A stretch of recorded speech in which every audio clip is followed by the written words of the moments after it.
Alright guys, TacticalRab back again today. Hope you are all doing well and enjoying your day so far. And yesterday a lot of entertaining matches we went through last night, but a bit of drama that happened on the timeline after everything concluded that I missed because obviously I wanted to head off to bed. We're going to talk about it today. Temp versus Clayster, a little bit of spice on the timeline, but also many other things to discuss. The big topic of which for today being really FaZe versus OpTic Chicago. Coming up in just a few hours time, who is going to take the crown in this one? Intrigued to hear your thoughts in the comment section below. Like if you guys enjoyed the video, subscribe if you are new as always, I'd greatly appreciate it. It really helps out the channel. Thank you very much indeed for doing that. First of all, wanted to run through the overall KDs as they stand so far. Huke with the 1.68, Arcitys with the 1.43. Obviously, a lot of these are just from only one series, but we will see today the Dallas Empire and OpTic Chicago play another match in addition to FaZe as well. And the Seattle Surge play their second match up against the London Royal Ravens. We'll have a look at the schedule in a few minutes, but that's going to be Parasite's debut for the season. This is the Crone mentions as well. You guys may have noticed this already if you played League Play yesterday. RCXTs, the bane of my existence in League Play, have finally been restricted. Can no longer use those anymore. Where is the overkill ban though on the Lawbreaker? That is something which at the current time it seems we are going to have to wait for. This I thought was pretty funny. You guys are pointing out to me at Crimsix all awareness from aBeZy. So maybe they were having a scrim set or something and aBeZy got like a pretty outrageous kill and he's just having a bit of fun here. Crim comes back in reply, no Crimsix, I have next level awareness dash anon. Challengers Cup stuff. Renegades just took down the Cup number 6 in the APAC region. Not really too much of a surprise there. Fighter Shocks, Luca, Pred, of course, on that squad. In the North American side, these are the top 8 teams that made it into the top 8. Team Z, etc. Triumph, Nuke, Sublines Academy. A lot of teams you would expect, but interestingly, Westar didn't make it. They lost to, I think, Cade's team or something. Cade, you guys might remember from Enigma 6 way back in the day, if you used to follow Call of Duty for a number of years now. But yeah, Westar didn't make it to top 8. That's pretty surprising. I don't think Doug & Co quite made it to top 8, but he was playing with this team with Lacefield, Lakes & Co. And well, as Lace says here, no matter what happens today, Doug Sensor Martin jumped top laundry with bomb on raid. And this was game 5 of round 11. I'll play the clip for you guys at the end of the video. But yeah, pretty remarkable stuff. Doug decides to jump top laundry when he could just get the bomb down. Like, come on lads, we've got to plant this bomb. He just dives up there, dies, throws his life away. But Aches & Co managed to clutch up the round with some nasty shots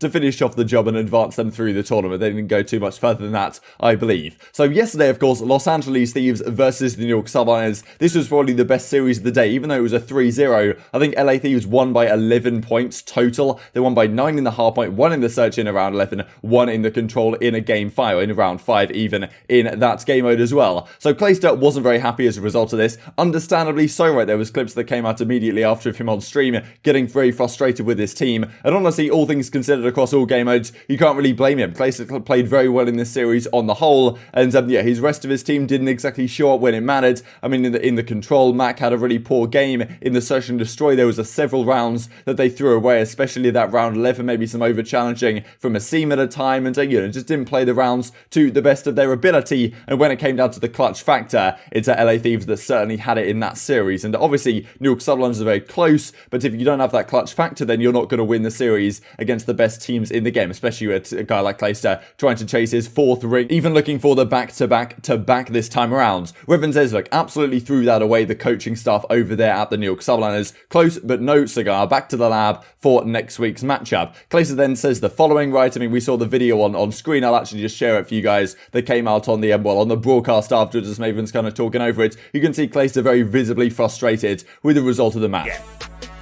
And yes, there was more to it, I know, but that won in the map. That was unbelievable.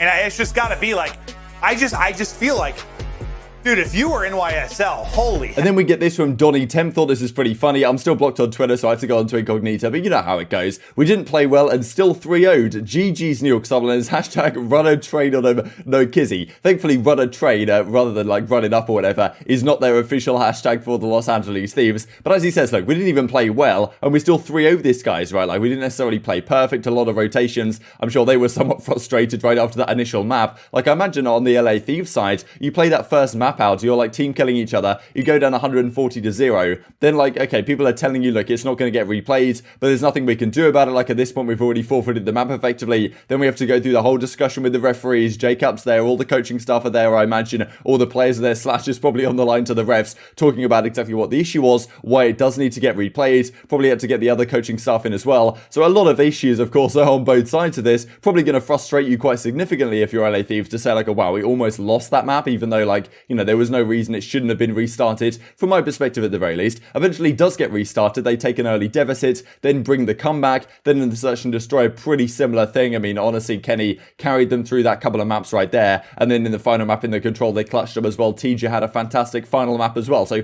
as a team, you could argue they didn't necessarily play spectacularly well, and Slasher especially, right, Slasher typically the best player on this team, at least on paper, hasn't really had the best couple of series so far, but they've still won both series, and that's pretty impressive, right, when you look at the rest of the lineup, and you say, okay, Slasher hasn't even been necessarily performing to that level, but they're still winning these series. That may be what Temp means. Look, we're not really playing super well, like, individually, but we are still getting over the line in these series, and we're throwing a little bit of shade on Clayster, because I believe Clay said maybe a few days ago on Reddit or something that they'd like 8-0'd LA Thieves in scrims, and well, I suppose when it matters, they get 3-0'd the other way around. Of course, you can't blame Clayster too much for being frustrated, right? We saw this 1v2 clutch from DiamondCon. He played pretty well. They go up 4-2 in the map. This is actually one round that Kenny didn't get the kill, and well, then LA Thieves bring it back to win in a round 11 fashion. So when you go up like this, you go up in the Search and Destroy 6-4, you go up 4-2, even in the Search and Destroy 6-4 would have been an actual map win, and then you go up map number 1 again pretty significantly once again, and you have all the rotation over towards that P3, and it doesn't work out for you. You know, I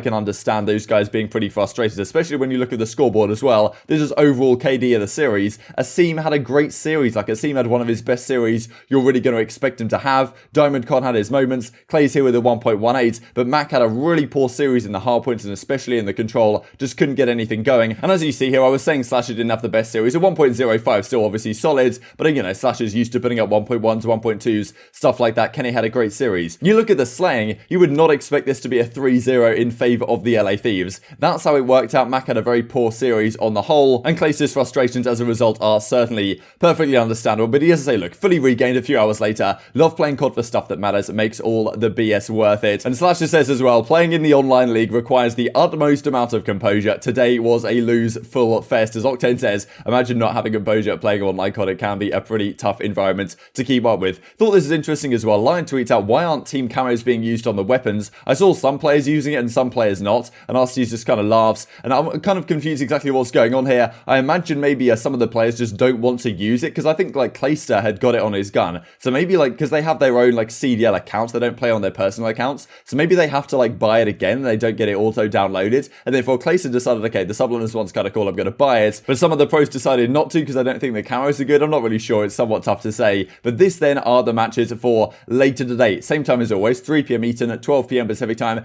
8 PM Greenwich. Meantime, Royal Ravens versus the Surge. Cracking series to start us off. Really intrigued to see how this one goes. Of course, Parasite making his debut. Then Empire versus Rokkr. Then the blockbuster match, FaZe versus OpTic. Lots of great matchups today, to be honest. Really looking forward to seeing how these all play out. And as Parasite says, Call of Duty 2013 World Champion back in the league again. Good night. Big debut for me and the rest of the guys, of course, with Parasite in the lineup tomorrow on the Royal Ravens for the official start of the season. They are probably the best matchup you could hope for right now in the Seattle Surge. And well, if they do win, that could set them on a good trajectory to a solid season, with Parasite supposedly looking pretty good in scrims as of late. OpTic Chicago tweet this out yesterday. Grind, do not stop. In preparation, of course, for the matchup coming tonight. FaZe versus OpTic Chicago. Gonna be a cracking series, to be honest. I mean, here's Formula on 11 streak. Not doing too bad in league play or whatever he is exactly playing right here, but this series, in my opinion, is going to be super close. This I thought was funny for the Dallas Empire. FaZe versus OpTic on Valentine's Day. They really gave us the Rokkr, saying it's going to be a boring, easy series, right? And this could come back to bite them, right? This kind of stuff is always bad juju, in my opinion. I don't know why you're tweeting stuff like this if you're the Dallas Empire. Seems like this always comes back to bite teams that, okay, maybe Rokkr, like, they really look internally and say, look, okay, we got bodied by LA Thieves.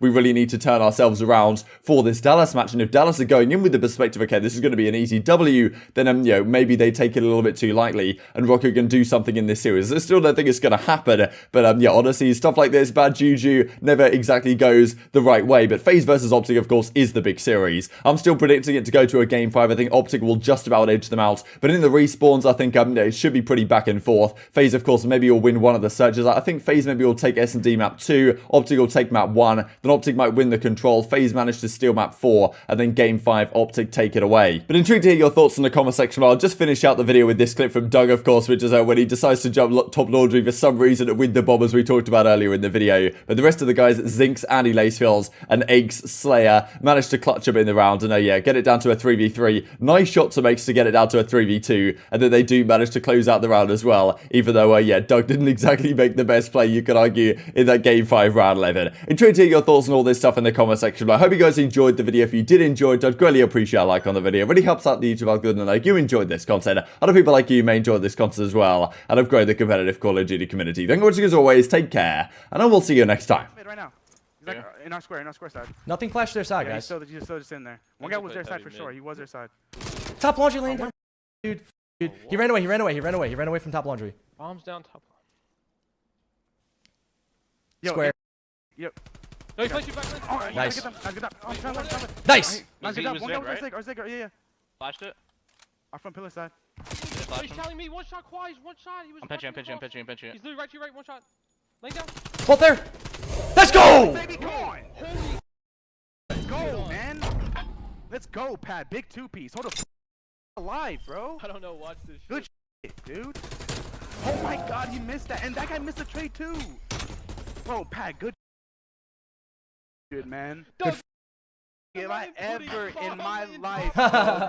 ever in my life, Doug, see some that again, I swear to God, I'm gonna get buffed just to whoop your ass. Let's go, Bro, baby. you put bomb in laundry top, bro?